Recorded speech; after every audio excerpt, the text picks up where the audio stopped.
Welcome to சகீஸ் kitchen. இன்றைக்கி ஆடி வெள்ளி இல்லைங்களா, இன்றைக்கி குலதெய்வம் கும்பிடுறேன். அதனால் இன்றைக்கி சக்கரை பொங்கல் வைக்கலாம். இந்த பக்கம் பார்த்திங்கன்னா கத்திரிக்காய் முருங்கைக்காய் சாம்பார் கொதிச்சிட்ருக்கு. தண்ணி ஊற்றிக்கலாம். 1/4 கிலோ அரிசியும் பருப்பு எடுத்திருக்கேன். அதுக்கு 4 டம்ளர் 1/2 லிட்டர் தண்ணி பக்கம் வச்சுருக்கேன். நான் உங்களுக்கு தண்ணி கொதிக்கிட்டோம்.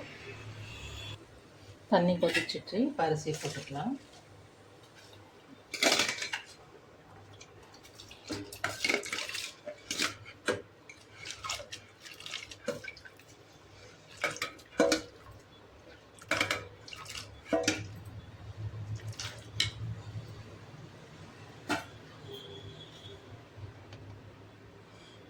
கொஞ்சோண்டு கல் உப்பு,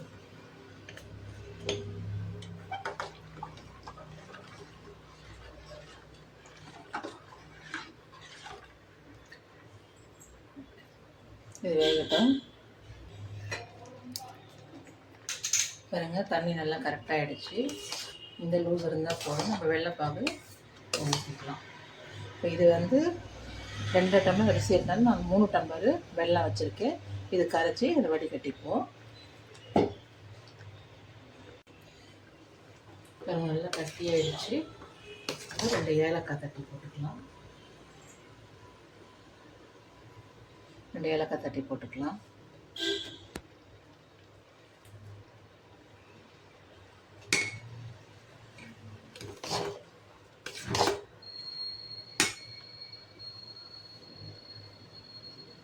கொஞ்சோண்டு நெய் போடுவோம் இதில்.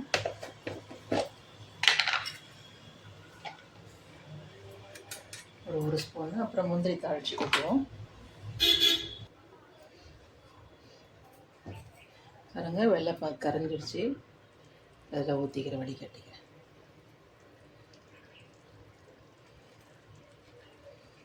டஸ்ட் எதுவும் இல்லை.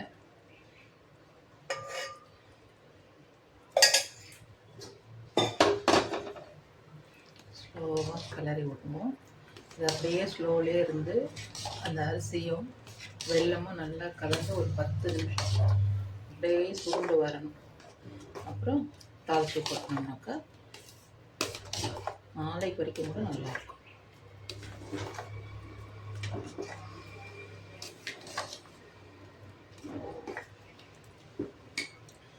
கொஞ்ச நேரம் ஆகட்டும்.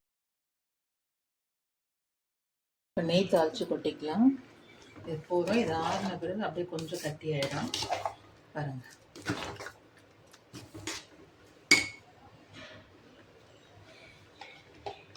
நெய் போட்டுக்கிறேன்.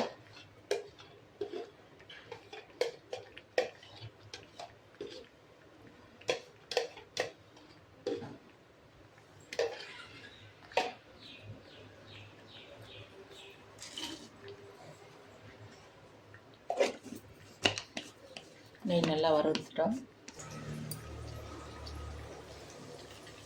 பாருங்கள், திராட்சை வறுந்தால் போதும்.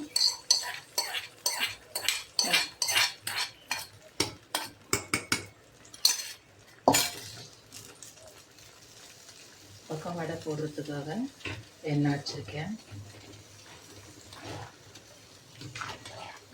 அப்படியே ஒரு 5 நிமிஷம் ஸ்லோலே வைங்க. அப்போ அந்த நெய்யே சாதம் பொங்கல் எல்லாம் ஒன்றா சேர்ந்து வராச்சு நல்லாயிருக்கும். இந்த மாதிரி செஞ்சு பாருங்கள். பிடிச்சிருந்தா லைக் பண்ணுங்கள், சப்ஸ்கிரைப் பண்ணுங்கள். சகீஸ் கிச்சனை ஷேர் பண்ணுங்கள். தேங்க்யூ.